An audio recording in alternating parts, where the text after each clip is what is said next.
Hello दोस्तों, मैं अभिनव कुमार। सबसे पहले तो मैं उन सभी टीचर्स को थैंक्स बोलना चाहता हूँ जिन्होंने यह मुद्दा उठाया। दोस्तों, मैं आपसे सीधा पूछना चाहता हूँ कि गवर्नमेंट से सवाल करना क्या टीचर्स का काम है? क्या टीचर्स का काम होता है पढ़ाना? लेकिन हम लोग इतने मजबूर हो चुके हैं, यह मुद्दा जो है बहुत पहले से उठना चाहिए था। लेकिन अगर हम लोग ये सोच के नहीं उठा पा रहे थे कि चलो सरकार कुछ ना कुछ तो हमारे हित में अच्छा ही करेगी, लेकिन अभी तक तो हम लोग देख पा रहे हैं कि सरकार ऐसा कुछ नहीं कर पा रही है। और सवाल करना काम होता है मीडिया का, क्योंकि लोकतंत्र में सबसे बड़ा चौथा स्तंभ किसको माना जाता है? तो मीडिया को माना जाता है दोस्तों। तो सवाल करना मीडिया का काम है, और मीडिया का काम ये होना चाहिए कि वो सीधे सीधे सरकार से सवाल करे कि वैकेंसी कहाँ पे रुकी हुई है, ज्वाइनिंग कहाँ पे अटकी हुई है, क्यों ऐसा हो रहा है। बहुत सारे बच्चे का सिलेक्शन होता है बट ज्वाइनिंग अभी भी नहीं हो रहा है। बहुत सारे एग्ज़ाम जो है पेंडिंग में पड़े हुए हैं। 2018 की वैकेंसी 20 तक कंडक्ट नहीं करवा पा रही है, और वैकेंसी का लेवल जो है धीरे धीरे बहुत ही घटते चला जा रहा है। पहले कुछ वैकेंसी थी 20,000, अब जाकर सीधे 10,000 हो जा रही है। ऐसा क्यों हो रहा है? तो एक स्टूडेंट्स बेचारा जो इतना मेहनत करता है, अपना मेहनत जो है पूरी ज़िंदगी पढ़ाई में अपना लगा देता है, जब तक उसे जॉब नहीं हो पाता है दोस्तों। क्योंकि अगर किसी विद्यार्थी का सपना होता है तो बस उसका सपना ही होता है कि एक अच्छा सा जॉब मिल जाए और अपने को कहीं ना कहीं सेटल कर लें। क्योंकि एक विद्यार्थी जीवन में होता क्या है, उसका पढ़ाई ही क्या है, उसका कर्म है, उसके लिए पूजा है, उसके लिए धर्म है, वो सब चीज़ उसी को मानता है। और जब उसी विद्यार्थी को कोई जॉब मिल जाता है तो क्या बोला जाता है कि उसे भगवान मिल गया। सही बोल रहा हूँ ना दोस्तों? क्योंकि एक विद्यार्थी जीवन में कहा जाता है कि अगर किसी को जॉब मिल गया तो उसको भगवान से दर्शन हो गए, साक्षात भगवान से दर्शन हो गए। और आपको पता होना चाहिए, आप मेरी बातों को सुनिए। क्यों? आप जब 16,000 एसएससी का वैकेंसी मैं बताऊंगा, आपको सारे तथ्य में बताऊंगा, ऐसे में आपको नहीं बताऊंगा। मैं आपको सारा डाटा में बताऊंगा, सारे डाटा में दिखाऊंगा कि कहाँ पे क्या हो रहा है, सरकार मेरे साथ क्या कर रही है, हमारे साथ सरकार क्या कर रही है, वो मैं सबको आपको दिखाऊंगा। सारे चीज़, सारे तथ्य मैं आपको दिखाऊंगा। चाहे एसएससी पे हो, चाहे आईबीपीएस पे हो, चाहे आपका एनटीपीसी हो। आप जानते हैं कि विद्यार्थी के लिए सबसे ज़्यादा क्या होता है? रेल ही होता है। सबसे ज़्यादा फॉर्म किस में आता है? तो रेल में आता है। अगर आप रेलवे को ही ऐसे करना शुरू कर देंगे और वैकेंसी कम करना शुरू कर देंगे तो बेरोजगारी कमेगी क्या? बेरोजगारी तो और बढ़ेगी ना। एनटीपीसी में आपने देखा है कि 2.5 से 3 करोड़ बच्चे ने क्या किया? फॉर्म फिलअप किया है। 2.5 से 3 करोड़ बच्चे। आप सोच सकते हैं वैकेंसी कितनी थी? वैकेंसी कितनी थी आप बताएंगे? वैकेंसी थी 35,000 और ग्रुप डी थी। तो आप ये बताइए कि जब ऐसे ऐसे सिस्टम होगा तो हमारे बेरोजगार और भी तो दिन प्रतिदिन बढ़ेंगे। तो ये सब बातें को आप सुनिए, समझिए। और मीडिया वाले से मैं भी यही बोलना चाहता हूँ कि आप जो है जितना ये हमारे कैंपेन चल रहा है, इस मुहिम को सरकार के सामने आप लाइए और उनसे सीधी सवाल कीजिए कि यहाँ पे क्या प्रॉब्लम आ रही है। आपको पता होना चाहिए कि जब एक विद्यार्थी अपने ज़िंदगी में सफल होता है तो विद्यार्थी सफल नहीं होता है, उस विद्यार्थी के साथ साथ उनके माँ बाप, उनके सारे फैमिली के सपने क्या होते हैं? सफल होते हैं। और वो विद्यार्थी जो है अपने माँ बाप के लिए और अपने सारे फैमिली के लिए कुछ कर पाएगा जब वो सफल हो जाता है तब। क्योंकि आपको पता होना चाहिए कि हमारे जितने भी वैकेंसीज आती हैं, चाहे आपका सीजीएल हो, चाहे आपका आईबीपीएस हो, एमटीएस हो, एलडीसी हो, चाहे आपका आरआरबी में हो, एएलपी हो, चाहे आपका एनटीपीसी हो, चाहे ग्रुप डी हो, ऐसे कोई बच्चे नहीं हैं जो कि बहुत ही बड़े फैमिली से बिलोंग करते हैं। ऐसे तो कोई है ही नहीं। जो भी हैं एक छोटे फैमिली से आते हैं, किसान वर्ग से आते हैं। बहुत ऐसे से बच्चे भी बेचारे हैं जो कि अपने खुद सेल्फ अर्न करते हैं। कोई ट्यूशन पढ़ा के करते हैं, तो कोई स्कूल में पढ़ा के करते हैं, और उसी से अपना पढ़ाई करते हैं। तो आप इस दर्द को समझिए और इस दर्द को आप अपने आप में देखिए। इस चीज़ को देखिए कि कितने बच्चे हैं अभी हमारे भारत देश में, कम से कम 14 करोड़ 15 करोड़ बेरोजगार बैठे हुए हैं।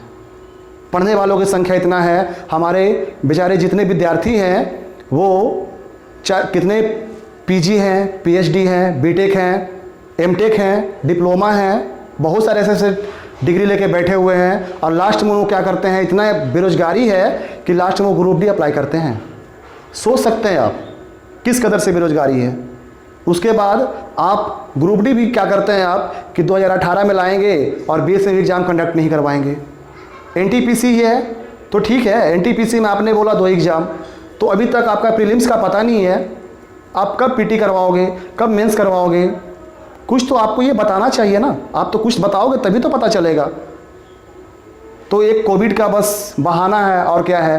तो मैं बोलना चाहता हूँ कि कोविड-19 तो आपका ये मार्च में आया ना, ये मार्च में आया कोविड-19। मार्च के पहले आप क्या कर रहे हैं, मार्च के पहले आपने क्या किया आप बताएंगे। कोविड-19 मार्च के 2020 में आया है, उसके पहले आपने क्या किया।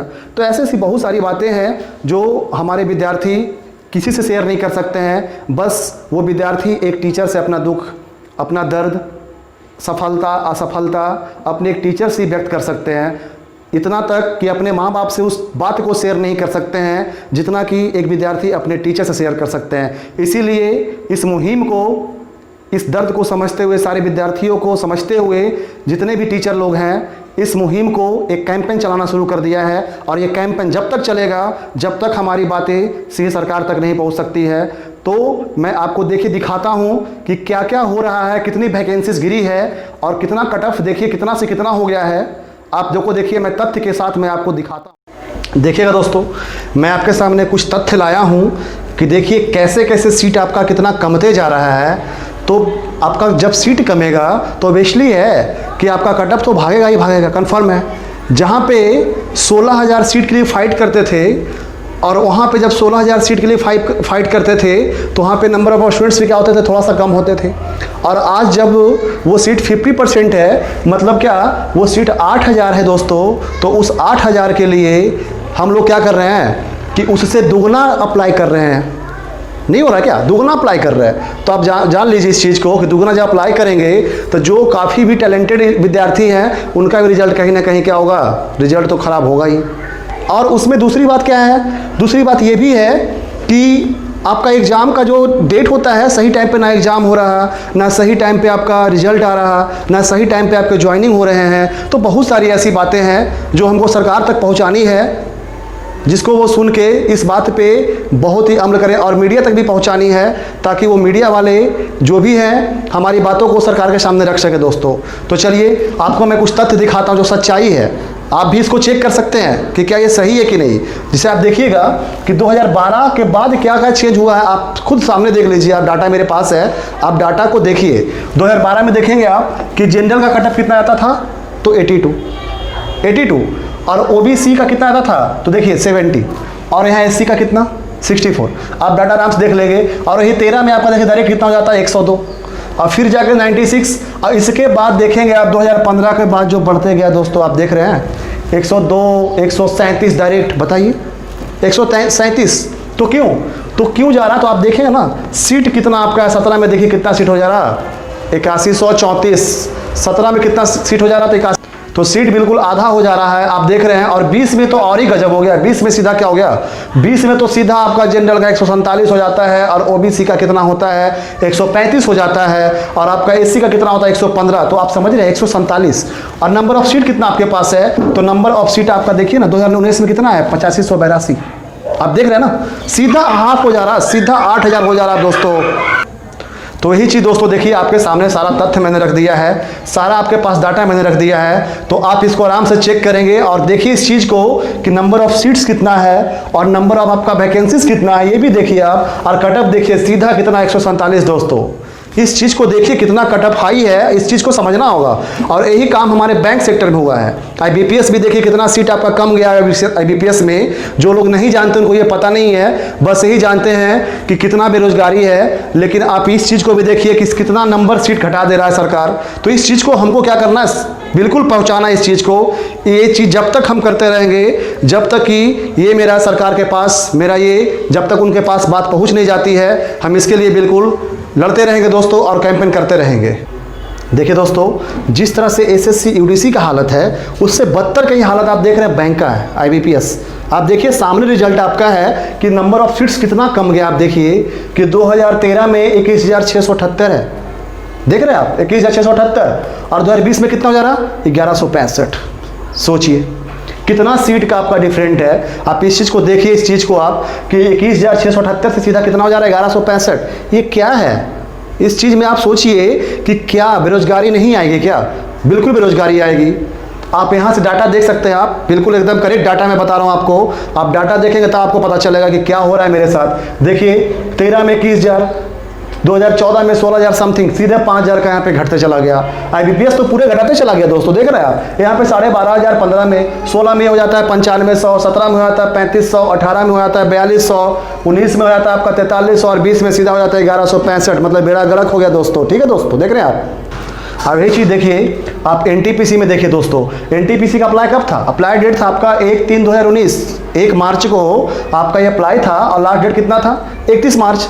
और सोचिए आपका, और यहाँ पे ग्रुप डी भी आया था, ग्रुप डी भी आया था, उसका आपका था जस्ट इससे 1 मंथ बाद, सॉरी मार्च ही में तो था ना, मंथ में का बस मार्च ही में था, 11 दिन बाद 12/3/2019 से। और लास्ट डेट आपका था कितना? 12/4/2019। आपको पता होगा कि 1 लाख वैकेंसी इसमें थी और इसमें 33,000 34,000 समथिंग वैकेंसी थी। आप देख रहे हैं 18-19 की वैकेंसी है और 20 आपका है, अभी तक एग्ज़ाम का कोई पता नहीं है, कोई पता नहीं है।